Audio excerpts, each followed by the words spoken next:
दिखी होगी इस तरह की रिपोर्ट। ये जो पैरामीटर दिख रहे हैं ना, RBC, haemoglobin, MCV, MCH, MCHC, क्या होता है, फुल फॉर्म क्या है, बढ़ जाने पर कौन सी बीमारी, कम हो जाने पर कौन सी बीमारी, ये सब डिस्कस करेंगे। सब आता है सीबीसी की रिपोर्ट में होता है। सीबीसी का फुल फॉर्म होता है कंप्लीट ब्लड काउंट, ठीक है। तो सीबीसी की रिपोर्ट में सबसे पहले ऊपर एक चीज लिखी हुई है, इरिथ्रोसाइट काउंट, यानी कि आरबीसी। आरबीसी का दूसरा नाम होता है इरिथ्रोसाइट, ठीक है। एक ही चीज है, red blood cell full form होता है उसका। देखो आरबीसी की जो इसमें एक पेशेंट की रिपोर्ट है उसमें 5.26 इसकी रेंज आई हुई है। इसकी जो नॉर्मल रेंज होती है 4.2 से लेकर 5.4 मिलियन पर क्यूबिक एमएम, ये इसकी वो होती है, लिखा हुआ है मिलियन पर क्यूबिक एमएम। अब देखो जरा आरबीसी क्या होती है, उसकी बढ़ने और कम में होने से क्या होती है। आरबीसी की जो नॉर्मल रेंज जो पेशेंट के अंदर होनी चाहिए वो होती है 4.5 से लेकर 5.5 मिलियन पर क्यूबिक एमएम। एक सामान्य व्यक्ति में, एक सामान्य मनुष्य में कितनी आरबीसी की मात्रा होती है, 4.5 से 5.5 मिलियन पर क्यूबिक एमएम तक इसकी नॉर्मल रेंज होती, सामान्य मात्रा होती है। अब देखो आरबीसी के बढ़ जाने पर पोलीसाइथेमिया कहते हैं। अगर आप जैसे 5 पॉइंट लिखा हुआ 5.26 इसकी नॉर्मल, अगर ये 7 या 8 हो जाता तो क्या होता है, यानी कि जब भी आरबीसी बढ़ती है, यानी कि रिपोर्ट में यदि इसकी वैल्यू ज़्यादा आती है, आरबीसी के बढ़ जाने को हम लोग कहते हैं पोलीसाइथेमिया, इसे डिहाइड्रेशन। अब आरबीसी के कम होने पर एनीमिया, सबको पता है आरबीसी मतलब हीमोग्लोबिन, क्योंकि आरबीसी की सतह पर हीमोग्लोबिन पाया जाता है। तो यदि आरबीसी की मात्रा कम हुई तो हीमोग्लोबिन की मात्रा भी कम हो जाएगी, ठीक है। और इससे कम होगा तो ब्लड का लेवल डाउन होगा, उससे एनीमिया नामक बीमारी होती है। वो होता है हमारा इरिथ्रोसाइट के बाद जस्ट नीचे देखोगे तो हीमोग्लोबिन आता है। इरिथ्रोसाइट के जस्ट नीचे की साइड पे आप लोग देख रहे हो तो हीमोग्लोबिन लिखा हुआ। अब ये हीमोग्लोबिन, अब देखिएगा हीमोग्लोबिन, हीमोग्लोबिन की एक सामान्य मात्रा होती है, कितनी होनी चाहिए सामान्य मात्रा, वो होती है 13, जो 12 से 16, ठीक है। मेल बताया, अब हीमोग्लोबिन समझेंगे, मैं आगे बढ़ता हूँ। देखो जरा हीमोग्लोबिन क्या होता है। जो हीमोग्लोबिन की नॉर्मल रेंज मेल के अंदर यानी कि पुरुषों के अंदर कितनी होती है, पुरुषों के अंदर सामान्य मात्रा 14 से 18 ग्राम पर डेसीलीटर, महिला में अलग होती है, पुरुषों में अलग होती है, चिल्ड्रंस में अलग होती है, बच्चों में अलग होती है, एडल्ट्स की बात करो तो उनमें भी वेरिएशन रहता है हीमोग्लोबिन का, ये चीज आप लोग ध्यान रखना। तो मैं नॉर्मल मेल और फीमेल की ग्लोबिन की जो मात्रा होती है 14 से 18 ग्राम पर डेसीलीटर तक होती है, ये चीज आप लोग ध्यान रखना। और जो फीमेल होती है, महिलाएं होती है, उनके अंदर 12 से 16 ग्राम पर डेसीलीटर तक उनकी नॉर्मल रेंज होती है महिलाओं। अगर इनकेस हीमोग्लोबिन बढ़ गया, ज़्यादा वैल्यू आई, रिपोर्ट में ज़्यादा आए, तो क्या होता है, हीमोग्लोबिन के बढ़ जाने पर पोलीसाइथेमिया होता है। अब समझ रहे हो आप बात को, यदि आरबीसी कम तो हीमोग्लोबिन भी कम, आपका आरबीसी या हीमोग्लोबिन कम होगा तो ज़्यादा होगा तो पोलीसाइथेमिया कहते हैं, और कम होगा तो एनीमिया कहते हैं। पैक्ड सेल वॉल्यूम, अब ये पैक्ड सेल वॉल्यूम किसी की रिपोर्ट में नहीं यहाँ पे लगाई हुई है, 40 आई हुई है, 40% बताई हुई है, नॉर्मल रेंज भी लिखे हुए 37 to 47, बट हम इसको डिटेल का पूरा नाम होता है पैक्ड सेल वॉल्यूम। के अंदर इसकी पहले नॉर्मल रेंज जरा जान लो। जो पुरुषों के अंदर 40 से लेकर 54 तक, ठीक है, 40 to 54 मेल के अंदर उपस्थित रहती है। फीमेल की बात करूंगा तो 38 से 47 तक, या फिर 37 से लेकर 4। देखो व्यक्ति की शरीर के ऊपर भी निर्भर करता है, जो पॉइंट में वेरिएशन जरूर आएगा, आप घबराइएगा मत, कोई आपको बीमारी नहीं रहती है। अगर हाँ 10-5 अंक आगे पीछे आया तो प्रॉब्लम है, पॉइंट में यदि वेरिएशन आ रहा है तो ज़्यादा प्रॉब्लम नहीं होती है, ठीक है। वो लेबोरेटरी टू लेबोरेटरी वेरी करता है।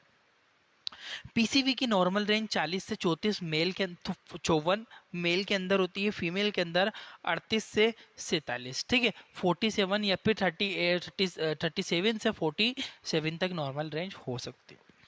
पीसीवी की सहायता से जाता है कि संपूर्ण रक्त में आरबीसी का कितना परसेंट, पूरे होल ब्लड, मेरे पूरे ब्लड में सबको पता है 6 लीटर या 7 लीटर तक नॉर्मल माना जाता है। तो ब्लड के अंदर पूरे ब्लड में आरबीसी का कितना परसेंट है, कितना परसेंट भाग उपस्थित है, ये पीसीवी पैक्ड सेल वॉल्यूम की सहायता से आप पता कर सकते हो। यदि पीसीवी बढ़ेगा तो वही भाई है पोलीसाइथेमिया, और इसको हम लोग डिहाइड्रेशन भी कहते हैं, पीसीवी अगर बढ़ गया तो। जब डिहाइड्रेशन यानी कि पानी की कमी होगा तब भी हमें पीसीवी बढ़ा हुआ देखने को मिल सकता है। ये चीज़ आप लोग ध्यान रखना, उसे डिहाइड्रेशन की कंडीशन कहते हैं। पीसीवी के कम होने को एनीमिया कहते हैं, सबको पता है। पीसीवी कम हो रहा मतलब क्या हो रहा है, किसका लेवल डाउन हो रहा है, पीसीवी का लेवल डाउन होने से आरबीसीएस की मात्रा कम होती है। ये चीज आप लोग ध्यान रखना, क्योंकि पीसीवी वही है कि पीसीवी की सहायता से पैक्ड सेल वॉल्यूम, जैसे कि मैंने बोला है, इसकी सहायता से शरीर के संपूर्ण शरीर में कितनी मात्रा में आपका, कितनी परसेंटेज में आपका हीमोग्लोबिन उपस्थित है, ये चीज निर्भर। MCV mean corpuscular volume. अब ये एमसीवी क्या होता है देखो जरा।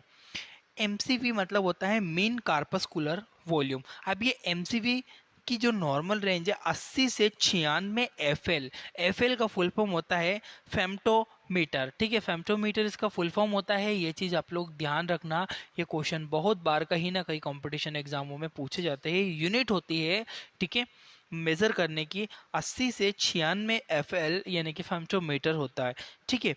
एमसीवी ये गोल्डन एमसीवी। अच्छा, एमसीवी टेस्ट लगाते क्यों है? एमसीवी की सहायता से यह पता किया जाता है कि आरबीसी का आयतन या उसका आकार कितना है। Mean corpuscular volume. Mean corpuscular volume का मतलब यही होता है कि आरबीसी का आकार कितना है। क्लियर है?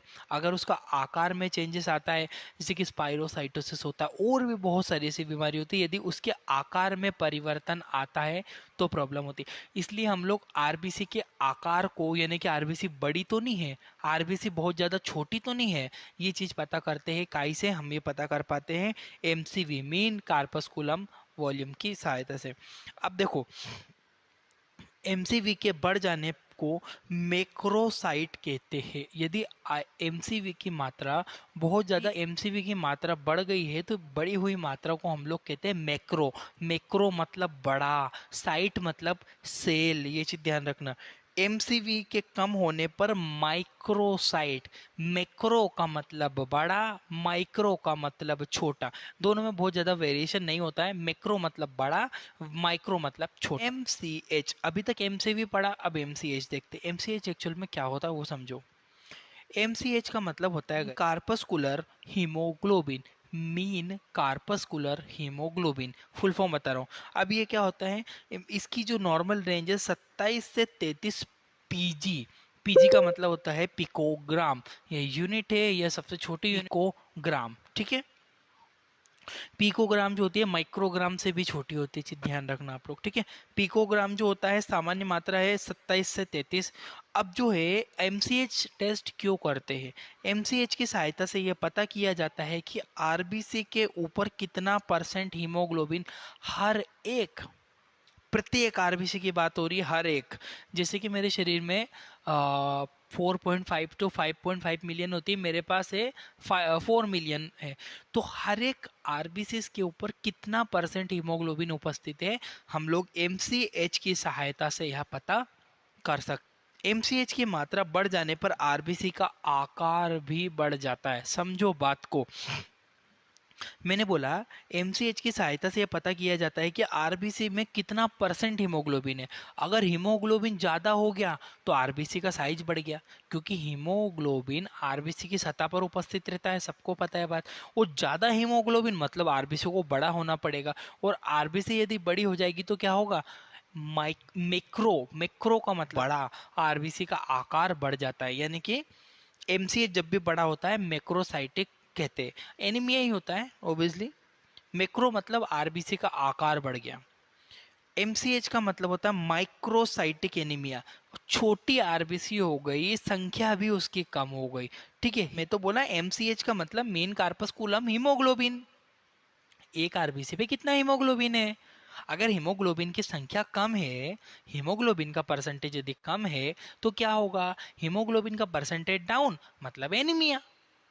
और हीमोग्लोबिन कम होगा तो उसकी साइज में छोटी हो जाएगी, साइज जैसे ही छोटी, जैसे ही उसकी कोशिका छोटी हो जाएगी तो माइक्रो बोलेंगे, बड़ी हो जाएगी तो मैक्रो। डब्ल्यू के बढ़ जाने पर आरबीसी के आकार की संख्या, आकार और संख्या बहुत ही परिवर्तित आ जाती है।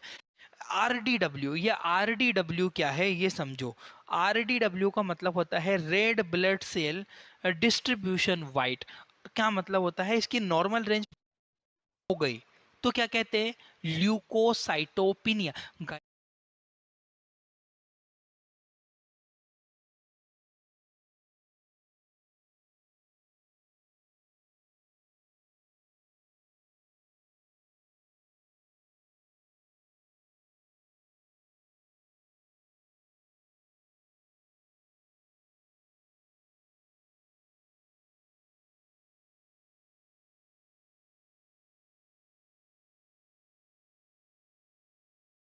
ऑटो इम्यून डिसीज हो गई है तब इसकी संख्या बढ़ जाती है, ये चीज आप लोग ध्यान। अब ये ऑटो इम्यून डिसीज क्या है? ऑटो इम्यून डिसीज ऐसी डिसीज जो हमारे शरीर के कोशिकाएं, हमारा इम्यून सिस्टम हमें ही ना पहचाने और अंदर से हमें ही खत्म करने लगे, उसे ऑटो इम्यून डिसीज कहते हैं, बहुत ही सीरियस होती है। मोनोसाइट के बढ़ जाने पर मोनोसाइटोसिस कहते हैं और कम होने पर मोनोसाइटोपिनिया के नाम से जाना जाता है। यदि मोनोसाइट कम तो मोनोसाइटोपिनिया, यदि ज्यादा तो मोनोसाइटो। योसिनोफिल की जो नॉर्मल रेंज है वो 20 से लेकर 500 तक, ठीक है। यहाँ पे 20 से लेकर 500 पर क्यूबिक mm इसकी जो नॉर्मल रेंज होती है, ये वाली इसकी नॉर्मल रेंज होती है। जब एलर्जी या अस्थमा बढ़ने पर, कब एलर्जी या अस्थमा में इसकी मात्रा बढ़ती है, आप लोग ध्यान रखना, ठीक है।